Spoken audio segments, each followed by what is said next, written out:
that weekend, and I had no idea where it was going because, again, I'm not an author. I don't know how to print a book, let alone publish a book or edit a book. But I knew that I had to do something with these letters. So I sent my sisters their typing assignments, and I just became obsessed, reading things, trying to find some of the soldiers or family members that were listed in the book. And then soon after, I got a notice because I had my dad's address changed to my address to get his letters from the 102nd Infantry Division. And it just so happened that a year from the June after my dad died, they were having their last reunion in Cincinnati, Ohio. And you know what? I knew I had to be there. I didn't know why, and I knew I was going to be a glutton for punishment because it was all the veterans with their family members, and I was going by myself, but I was supposed to be there. So I drove to Cincinnati, Ohio, and I'll tell you, it was really neat. The first morning, in a great big conference room in the hotel, they celebrated a Catholic Mass. And I remembered in so many of my dad's letters, he talked about being an altar boy. Every Mass at Camp Swift, every Mass at Camp Maxey. Even when the chaplain came out to Louisiana, my dad wrote how proud he was that they used the hood of his Jeep, which he actually named Why Worry. The hood of his Jeep is the altar. My dad would write about being the altar boy when the chaplain would come and find him, and they'd find a bombed out space or basement in Germany to have the Mass. My dad's faith was huge. I don't know what made him so spiteful in his youth, but he believed one of two things. He was going to come home and marry the love of his life, or as he would write constantly in his letters, if God decides it's my time, then I'm ready to go. Well, I was so moved as I sat in the back of that room watching the back of all these now white-haired gentlemen, wondering how many of them were sitting there in Louisiana Field Maneuvers. Were sitting there at that place in Germany. And then I would sit and listen to them talking. Of course, they'd been together for years and years. They knew each other's spouses and kids, and they had excursions, but without fail, at the end of some conversations, some of them would start choking up, just like my dad would. And they'd recall something from the war. And they'd start talking. And I found it interesting to note all the boxes of Kleenex that were all around the lobby and the common areas of the hotel.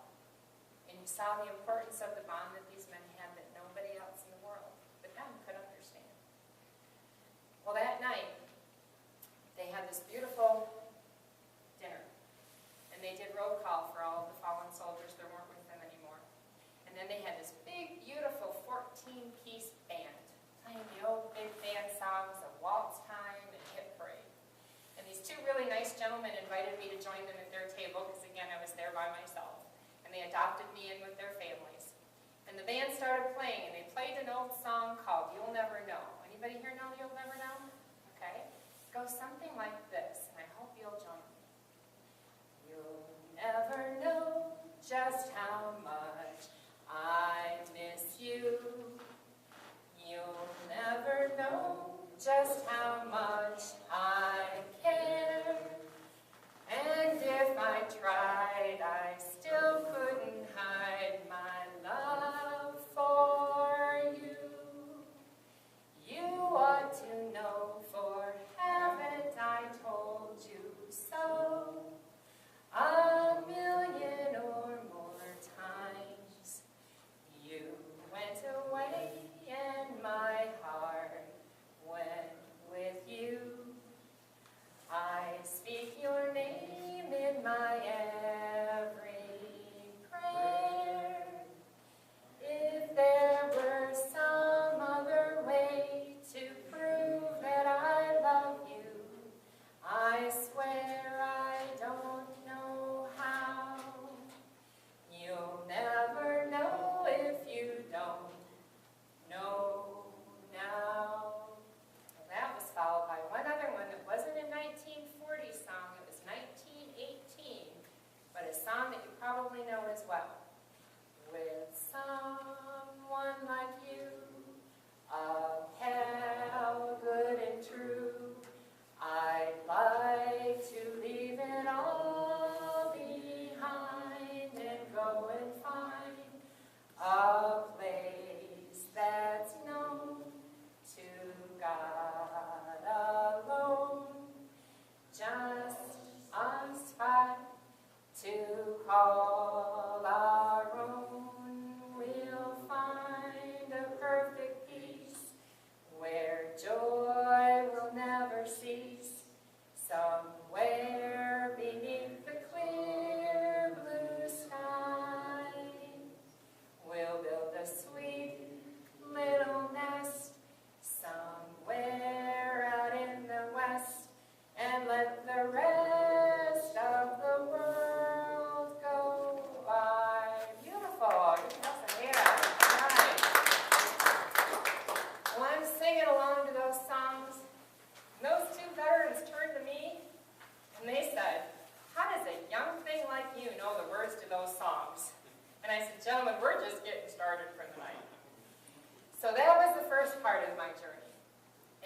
gift of these wonderful people that I came to know in my life that weekend. Then I came across 5 letters in my dad's letters, and they were written by the mothers of Don Case and Jack Davis, 2 of the soldiers that died next to my dad on April 9th of 1945. Their letters to me are probably some of the most poignant in the book, because as you can imagine, as a mother who's known loss, it's so many questions. My dad had asked permission to be the one to write to the families after they were notified, and to return the monies that they had left in their billfolds, the pictures of their gals, and their Bibles. And because of that, these mothers wrote back to my dad. And their letters are heartbreaking because they have so many questions. Do you think Don was afraid to die? Do you think he believed in heaven? Do you think he wanted to come home and live on the farm, or was he happy there? There must be so much to tell about. And when you come home, if you'll please come and visit us, we'll love you like a son, like our son Don, like our son Jack. Well, their letters were so riveting to me that I knew that I needed to find the siblings of those soldiers that passed away in hopes they were still with us. And because their mothers told my dad the names and ages of their other children, and thanks to the internet, I was able to find 2 of those sisters. One of them was a woman living down in Florida that my mom and dad had continued to see through the years. As a matter of fact, when my dad came home on January 6, 2006, discharged from Camp Atterbury in Indiana, they got married 20 days later and spent their honeymoon in Erie, Pennsylvania with the family of Jack Davis, just as he promised. And the next summer after that, a year and a half later, my mom and dad traveled to Minnesota with their first daughter, Linda, not a boy, but a great gal. With their first daughter, Linda, they traveled to Minnesota to see the family of Don Case. So I needed to find those families. Shirley Davis, Jack's sister, when I talked to her, was so emotional. She talked about her Jackie. And I was telling her what I'd found, and I wanted to get these letters back to them for them to have their mother's letters. And one day I happened to be calling her in August 2 years ago, I believe it was. And she said, would you believe that you're calling me on Jackie's birthday today? And she said, I just finished listening to the song I play every year. My kids laugh, but I get out the old record, and I play Doris Day's Little Buddy, because that's what I called my brother Jack. So I kept in touch with Shirley, and they knew what I was doing, and each of them were kind enough to send me some letters or some photographs to be included in the book so I could tell about their brothers in it. And the Case family in Minnesota still had one of the letters my dad wrote to their mother, which they sent back to me to also be included in the book. Well, Shirley and I never got to meet, although we tried to. Life just sort of went its way, and we didn't get down there in time, but her son Brian called me one day, and she knew about the book, and I checked in every couple months and told her how our progress was, because it took me 6 years to bring this to print. But her son called me one day, and he told me that Shirley had had a stroke, and that her health wasn't good, and they didn't know how long she had, and I said, tell Shirley that the book is at print, and she's going to have one of the very first copies. And sure enough, when I got the books, I overnighted it, and they called me 1 hour after Shirley died, 2 weeks later. And Brian, her son, called and put on the phone his hospice nurse, who told me that she spent the last 2 weeks of Shirley's life on the veranda outside in the sunshine, reading her cover to cover, 1,000 Letters Home. And that right before she died, her last thing she talked about was how happy she was that she was going to see Jackie again, because she got to relive all the experiences through the letters. And I don't even know if she knew the details of the day he died the way that my dad has them detailed. Well, a year ago, June, I flew my mother, who's now 91 years old, to Minneapolis, and we were united with the sister of Don Case. And we went to see her up in a little town just north of Minneapolis. And the newspaper was there, did a beautiful story, front page on Father's Day, about her brother. And she was so honored because, of course, her children and grandchildren and nieces and nephews, many of them never knew about him at all. So she, too, sent me pictures of him to be included. When I finished my dad's letters, I felt incomplete. I needed to know more. That 13 months later, like, when did he get home? When did he see Lane? When did, I said to my sisters, I shouldn't tell the beginning. Like, I should tell people whether or not they got married or not. And then she said, okay, you're their daughter. I said, oh, yeah, thank you. I was way too involved in it all. So I was so engrossed in this whole thing, and we went up to see Evelyn Wolf, and she's the one that had sent me a letter that my dad had written to her mom that was also included in the book. my grandmother wrote to my dad. I never knew either of my grandmothers.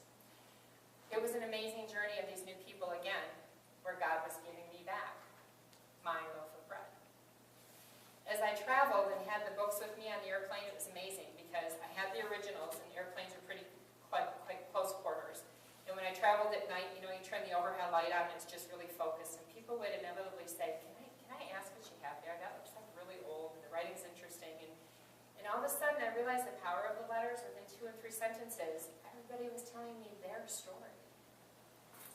My dad had a Navy chest. My uncle was killed in the war. My mom's first husband didn't come back, or was a prisoner of war for 2.5 years. And all of a sudden, I found the power of this journey was not my dad's story. It was the journey of every soldier that went through this experience.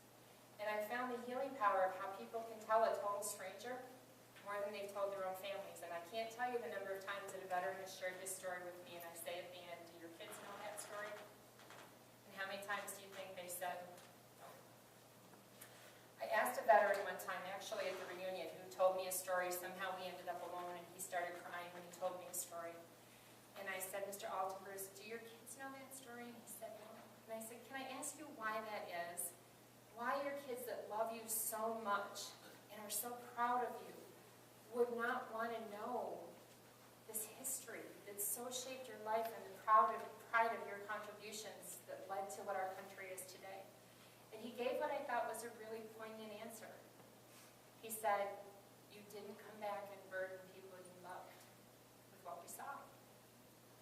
And I thought that was a really profound response. So I met these wonderful people through my continued journey of the letters. In the meantime, I don't know how to publish a book, as I said. So I wrote to Tom Brokaw. I wrote to Tom Hanks. I wrote to Tim Russert before he died. I sent letters to about 90 publishing houses. And let me tell you, if you want to get mail, send Corey letters to publishing houses, because you have a letter in your mailbox every single day. And you get all excited until you realize it's your own handwriting on a self-addressed stamped envelope that's sent back to you saying, no, no, no. I did get a letter from Tom Brokaw's people saying thank you, but Mr. Brokaw's schedule does not allow him to help you. He's too busy. But then they must have read some of the letters that I had enclosed copies of, because 2 months later I had a full affidavit all filled out, turning the letters over to the Tom Brokaw collection, which I thought, no. And again, I didn't know what to do, but I knew it wasn't that. I knew I needed to maintain the integrity. And I knew that my dad was this simple little farm guy from Hemlock, who was deep and a big dreamer, who was going to come back and set the world on fire, or be at peace that he had faith and he was going to be thankful for whatever days he lived. So I just continued this journey. I eventually started my own company, ATLH, 1,000 Letters Home. And I took photographs and I sent them to a graphic designer to do the cover. And I just continued doing this. And I came home one night when I was flying, and there was something so interesting after my dad died. Somehow, when I was in an airplane at sunrise or sunset, I would look out the window at the most brilliant sunrise or sunset in an airplane, feeling like nobody but me could see that. It was like that's where I felt closest to my dad, soon after he died. And I'd be reading his letters, and I'd be sitting on the airplane just like crying. And one night I came home, it was about 9:30, and I'm in my business suit, and I dropped my briefcase, and I took off my overcoat, and I just opened my computer, and I sat down, and I sat and wrote the opening of the book till 1:30 in the morning, through tears, and it just flowed. And then about 4 years into finishing, having the letters typed and all, I got stuck because I had to finish the story. I had to tell you what happened to Bud and Elaine. I had to tell you about Jack Davis and Don Case, because their lives were so important and they did so much for us that day. So I wrote the ending of the book over the next 2 years.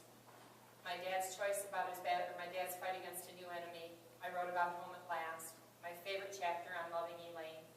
And I have to tell you, I was only 8 months into reading my dad's letters when my mom came down to Detroit, because we all know she's not cooking anymore. So I did Thanksgiving. And my mom, at 84, got in her car and drove herself from Saginaw to Detroit. And she came in and she saw that my house was totally transformed by the letters. Sheet protectors, binder after binder after binder after binder, chronologically. And she was very quiet. She said, I have something to tell you. Now, I couldn't imagine what it was, and I told you my mom is a really private person. My trunk of my car are 400 of my letters back to your dad's 1,000 for the first 2 years of our correspondence. Well, I wanted to walk, not run, but because my mother's really quiet and kind of shy, I could be very calm, and I just said, so what are you thinking you're going to do with those, Mom?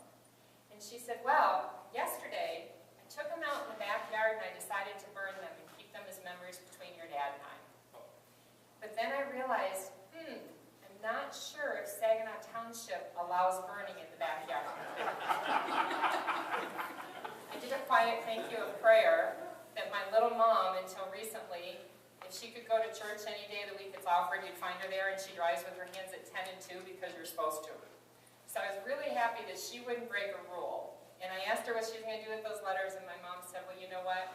I'll give them to you, but there's 2 conditions. One, you can't read them in my lifetime, which is okay because my dad's were already a pretty great gift.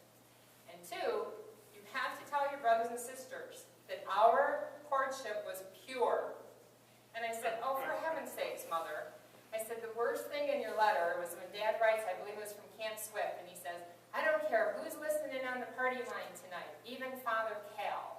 I'm going to tell him I better hear some receivers click, because I'm going to say, I love you. I said, I think it's okay for your kids and grandkids to know about your letters. There's nothing in there that you need to worry about.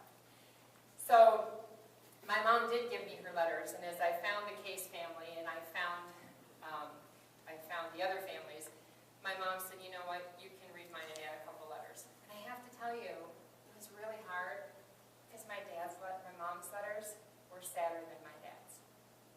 And you sort of forget what was happening on the other side while our soldiers were away in the United States.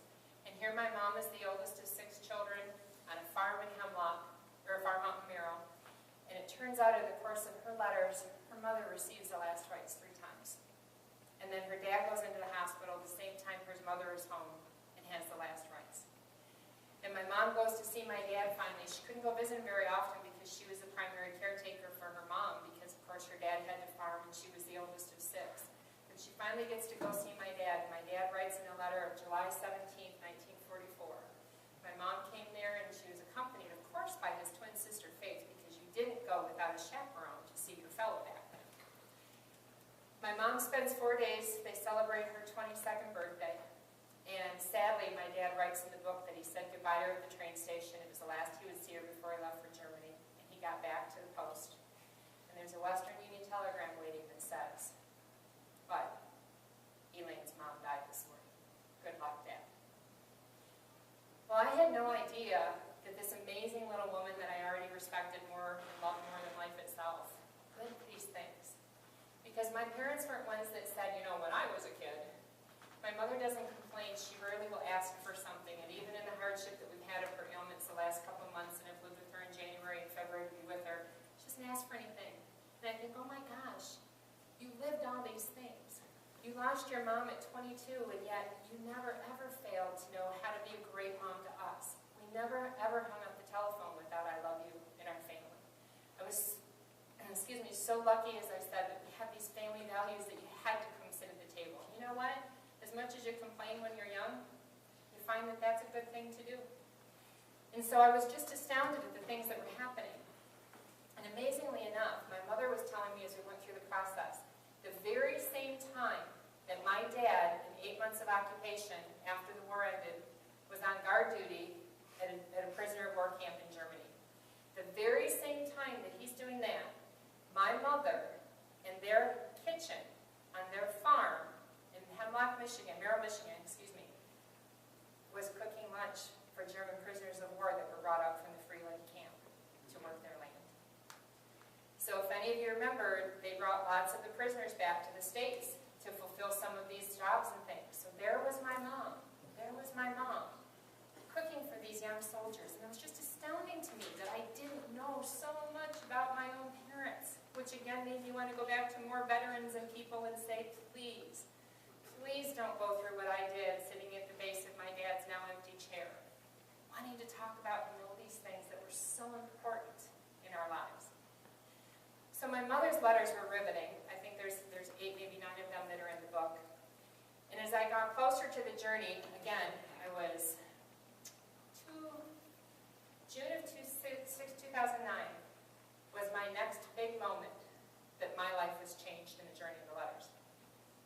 told you I was never married. I traveled so much, and by the time I got home to Detroit, I didn't really want to be in restaurants or anything. I just wanted to be in my house. Had a great life, no complaints, 17 nieces and nephews, and quite frankly, they all think I'm the Disney aunt because I have 1 million Marriott points and 1.5 million Delta points, and I take them on trips and everything. So I was really blessed, and I'm not a person that believes you should see what you don't have in life. You need to see what you have no matter what your circumstances. Perspective is everything. But I was sitting at the airport, June 9th, 2009, at Detroit Metro Airport. And I was sitting there reading the letter again about my dad writing to his parents, telling them about receiving the telegram, and deciding, does he go back to the train station and tell my mom that her mom died and let her have a 12-hour train ride knowing? Or does he not tell her? Or does he go AWOL because he can't imagine not coming home and being there with her through it? His heart's so broken. He just has so much dilemma in this letter. But I was reading that letter that morning, and it was a beautiful morning. But all of a sudden I noticed that there were 12 soldiers in their battle dress uniforms headed to the Middle East. And there I was, in my suit, with my latte and my BlackBerry, reading that letter. And I thought, oh my gosh, these soldiers all left somebody this morning. Some mother's heart is broken, some wife may be having a baby while they're gone, will they be coming back? And I was transported in time thinking, we still have soldiers that are at war today. Well, I was so involved in my parents' letters that only because of the letters, the 6'3" soldier in his battle dress uniform sat across the aisle. And you don't generally talk across the aisle on an airplane, but because of the letters, I couldn't help myself, and I said, so are you headed home or headed back? And the soldier told me that he was headed back to his last 8 months, 6 months of 3 years in Kuwait and Qatar. And we talked about the war, and we talked about his experience there. And I told him about some of my dad's letters, and we had this really nice conversation. I was just sort of, again, engrossed and thinking, wow, here we are again. And I'm happy to tell you, at the age of 49, that's the lieutenant colonel I married a year ago last October. And I became a first-time bride at 49. And the first date when he came home from the Middle East 6 months later, I thought, you know, the poor guy's been living in a freight unit as a lieutenant colonel in the middle of the desert. I'm going to make a potted chili and put some cookies in the oven because he hasn't smelled food like that for a while. Well, my mother calls my sister and says, can you believe that girl is letting a strange man in her house on a first date? And I assured my mom it was okay, I vetted him, and it was all okay. But it was really interesting because I had this writer's block to finish the last few chapters of the book. 4 years it had been, and I couldn't finish the rest of the story. Well, he showed up at my house driving a Jeep, wearing this leather bomber jacket with the big Operation Iraqi Freedom patch on it, and carrying the movie Band of Brothers. And I purposely hadn't watched the movie because I didn't want to confuse the movie with my letters. And I said, oh, no, I can't watch that. He said, you need to watch this movie. So over the course of the next week, he would come over each evening, and we'd put the movie in. And I would cry. And I'd say, okay, pause it. And he'd pause, and I would handwrite, and handwrite, and handwrite. And he patiently sat and waited, and I'd go, okay, go ahead. And he'd turn the movie on.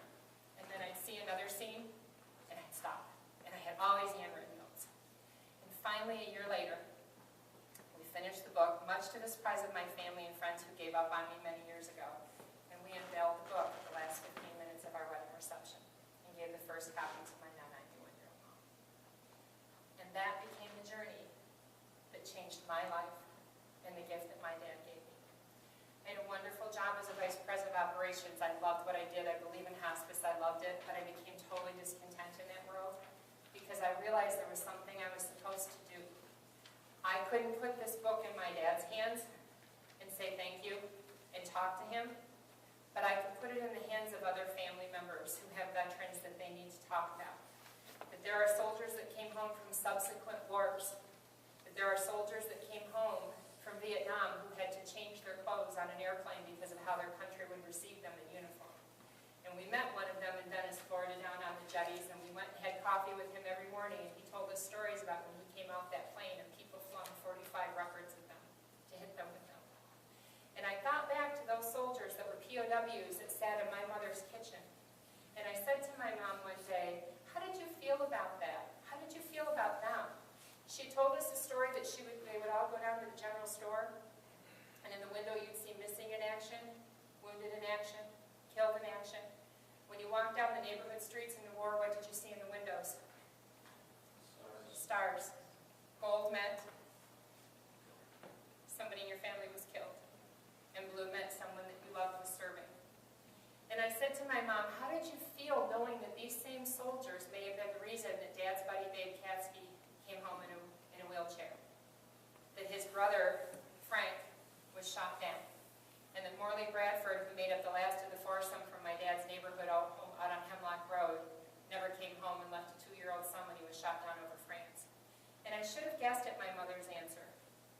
My mother said I felt sad for them. They were young, they were afraid, they didn't speak English. And you know what? They didn't start this war. They did what they were asked to do. And I realized how true that was of so many of our subsequent trips home for soldiers. And even today, regardless of what people feel about what's happening on the war, and I'll tell you my husband is still serving at Fort Bragg. We haven't lived in the same state since we've been married, but he's safely in the United States, and I'm just blessed and happy that God put him in my life at this one final point in my life. But he explained to me that the war over there is about building bridges figuratively and literally.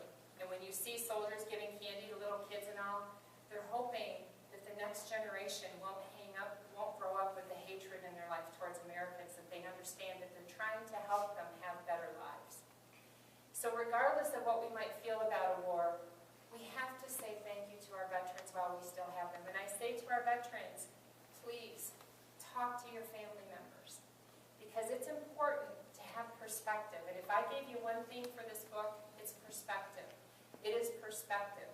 It is perspective every time I come out on a cold winter night and we have those low overcast skies, you know, in Michigan where it's so bright almost because the clouds are so dense. And I come out in a night like that when it's freezing and I think, wow, was it this kind of night that my dad was writing a letter in a foxhole trying to stay warm? I come out of a movie theater and I see a mitten laying in a parking lot.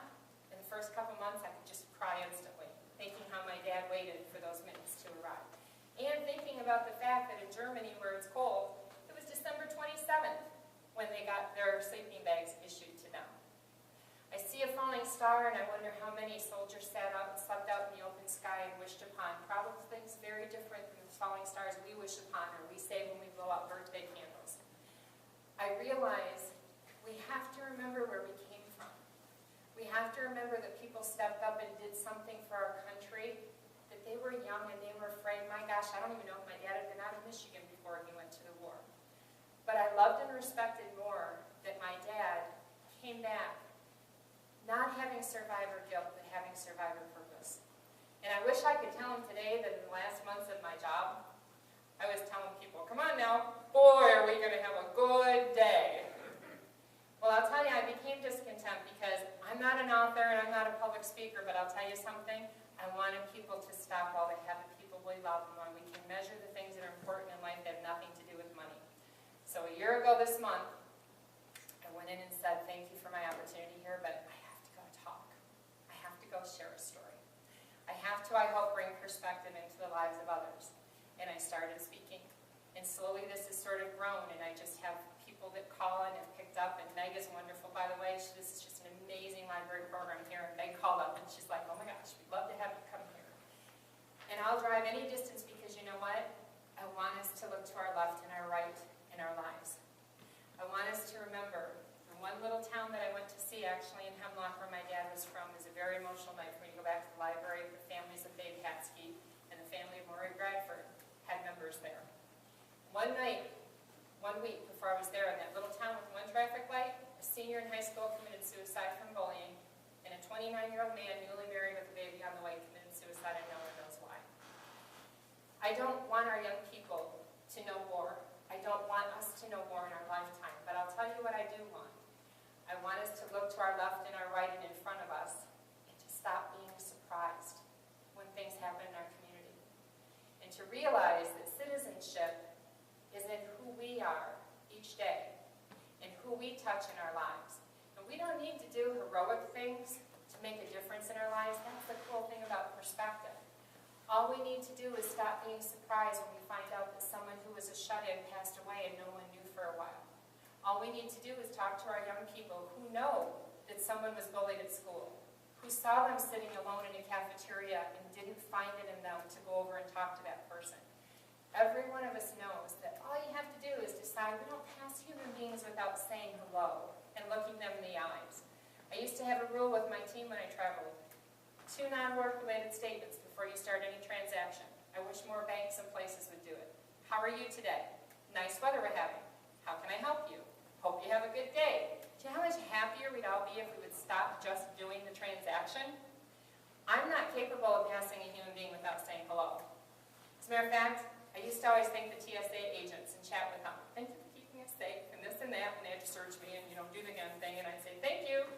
And I was traveling with 2 coworkers. One was an long-term one, and one was new, and he turned over and he said, how long does it take to get through an airport with her? And I thought, that is a good problem. Because as my dad said, we become what we think about.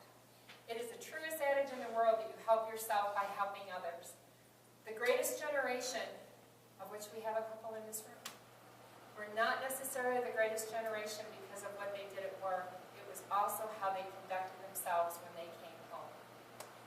The character, the grace, the family values, the work ethic, we can find that inside again. But we have to talk to those people and we have to find the little kindnesses. You may not know that there was somebody that you had a kind word to in a day just because you noticed the human being in front of you, who may have been in a moment of despair and just needed some human being to be kind to them. So in closing, I'd like to read one last thing because I think it's an amazing final thought. And this is from Major General Keating, who commanded the 102nd Infantry Division. And what I think is so amazing about this particular letter is when our soldiers came home, you would almost think that we could say, hey, job well done. You have done your part in our world, and you can go and you can relax, and it's up to the next generation to take it. And instead, General Keating calls them to a different kind of action. And I'd love to close with his letter.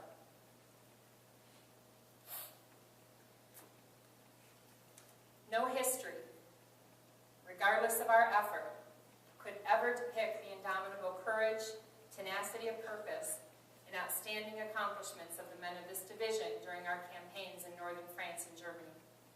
Your exploits continually contributed to the defeat of the mightiest army on earth and aided in bringing peace to all mankind. The hardships you endured last winter were severe, and they taxed your heart and they taxed your soul, as did the terrific ordeals of combat in which you participated for 194 consecutive days.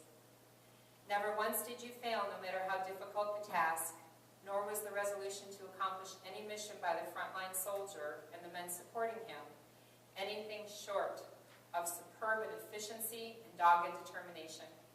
I could never express the deep admiration I hold for your faithfulness, your loyalty, your perseverance, your fidelity, nor could I ever tell you how proud and privileged I am to have served with you. There is but one more battle to fight, and I know you shall not be found wanting in the completion of this mission. It is the battle for perpetual peace and a better world in which to live.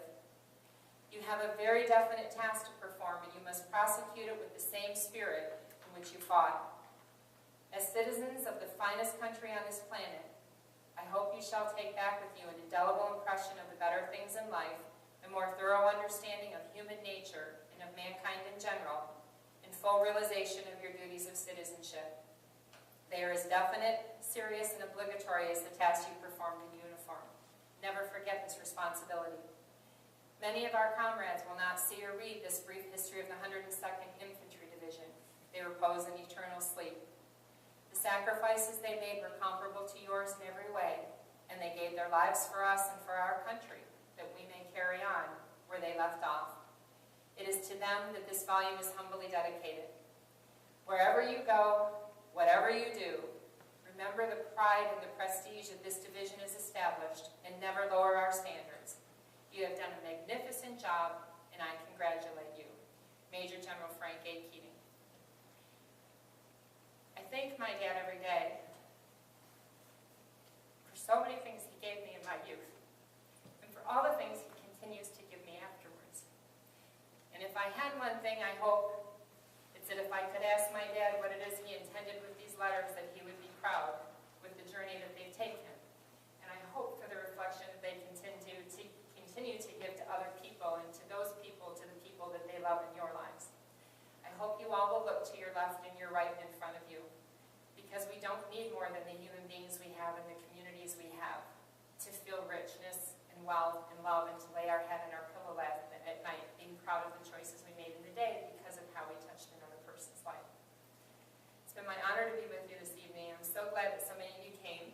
I am in Harrisville tomorrow at their library, so if you know anybody up that way, I'll be there at 4:30 tomorrow. And Mary has invited me to Olivet's tomorrow at 11 o'clock for an hour. And it's my first time to Alpena, and so far it's a beautiful place, and my life is again another loaf of bread for spending the evening with you. So I thank you for having me. I do have books if you're interested, although the library will also be carrying it if you choose to read it there. I have softcover and hardcover, softer 20, hardcover 28. I can take credit card or cash. And otherwise, I'd be happy to entertain any questions or comments anyone may have. Yes, sir. 20. 20. And what was your father's occupation? He, for a while, worked at Dow Chemical, then he took a couple classes at Michigan State College, and eventually was a general manager for life, health, and disability for Union Mutual for 45 years. When you look at your father's picture holding the infant, and you look at it past, what movie, actor, singer comes right to mind?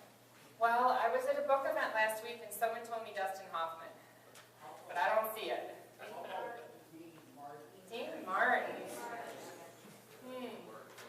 Okay. I'm too familiar with him, I think, so I don't know, but okay. Yes? Ben Rogers, one thing that I recall from that show was that the soundtrack was so incredibly loud, it was almost painful. I'm imagining your father writing under those kind of conditions. I'm astounded, other than I believe, I had a hard time deciding if my mom was trying to keep my dad up or my dad was trying to keep my mom and his family up. But he seemed to find, and you'll see in his letters, it's so important to him under any circumstances to write and not let a period of time go, that he's telling them that he's okay and that he's optimistic and he's ready to go at any time. At the reunion, it was really interesting. There was a General Reed there who was one of the commanders that my dad had also served under, and he was 93 years old at the reunion. And I took a couple of the letters, and he said, "Young lady, do you understand what you have in these letters?" And I said, I don't really believe that I can, because I didn't live it. And there was a gentleman with him who, interestingly enough, snapped back really quickly. You know, the rest of us were too busy fighting a war to take time to sit and write letters home. And of course, I'm respectful of that everybody takes their perspective as they choose to. And of course, I want to go, well, we have to tell the story, I didn't do something. But of course, I didn't. But it was so interesting to me to sort of see the journey that everybody took. But my dad even writes in his letters, he's the only one in the barracks at night, and he helps put away the guys that had too much to drink when they got home, because he'd rather just stay there and write, because he felt closer to home that way. So it's really quite interesting, and he apologizes for his poor writing, which is really interesting to me, because I think I know now why I felt like I was 40 when I was 3. I think my dad thought that same way. So. How many people were at the reunion that you attended? There were 104, I believe, veterans. 2007. There were 104 veterans, and with their family members, just over 400 people. Thank you. You're welcome. Yes? You gave a beautiful presentation. Thank I you. feel like I know your whole family. I'm sorry. You made my heart leap. And this would be one of our World War II veterans that we have sitting here with us in this front row here. So thank you. Thank you. Yes? The gentleman to my left is a War II veteran, and he wrote a book, and I read it, and I say that every young person should read it. What's the name of your book? I'm going to give you a copy. Oh. I'm so young, I get more. I'll trade you tonight. How's that? And I'll buy your book. No, that's all right. What's the name of your book for our audience? Milroy was there. Milroy was there. That's Milroy. Hello, Milroy. I like you too. And of course, we have to notice his hat as well. And thank you to our veterans here. Thank you. Yes, sir. Very interesting to me that in July 1945, he writes everything that's going on in Japan, and they're forgetting about 3 people over here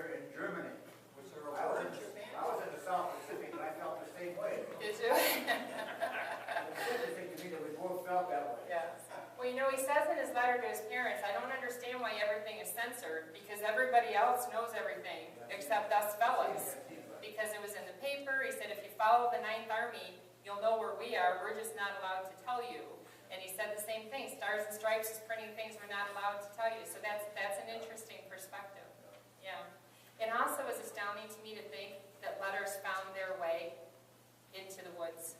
I mean, into them or out there. I can tell you one last really amazing thing. On the April 9th event, when my dad's buddies were killed, they took off with the Jeep, my dad's Jeep, and he had his change of clothes in it, and he had his little wallet that he carried 1 inch by 1 inch photographs. Remember those little tiny ones that you would carry because you wanted pictures of your gal and your mom and your dad? He had this little one, and he just treasured them. Well, those went away with his Jeep. And the picture that he carried was a little one of this of my mom, which, interesting enough, back then she did all, they're all black and whites, of course, and she painted all the pictures, and hand-painted them, and she painted all her baby pictures. This is the picture that those Germans took with my dad's belongings that day. 2 weeks later, an American soldier killed a German soldier, and my dad's number was on the back of the picture, and this photograph was returned to my dad in Germany. So, anything else for anybody else? Comments, questions? Yes, sir. No, my dad was reconnaissance unit. Reconnaissance unit. He went in as a little private first class, and in Germany he got promoted to corporal. And I'll tell you, I did a book signing at Fort Bragg. I've done 4 book signings at Fort Bragg. The first one we had, I was in the South PX. Fort Bragg's a very big base. I was in the South PX, and a week later, Paula Broadwell, who wrote General Petraeus' book, had a book signing in the North PX. So just out of sheer curiosity, because of course I was kind of a homemade book, we went over to look at her display. And mine, matter of fact, the book signing sign you see there, that was the photograph that the PX made to advertise it. So I had that at a loan table. And I went into Paula Broadwell's to see, and it was this huge New York stand-up display, and these photo shots of her and everything. And I stood there with my husband, and I said, you know what, that's okay.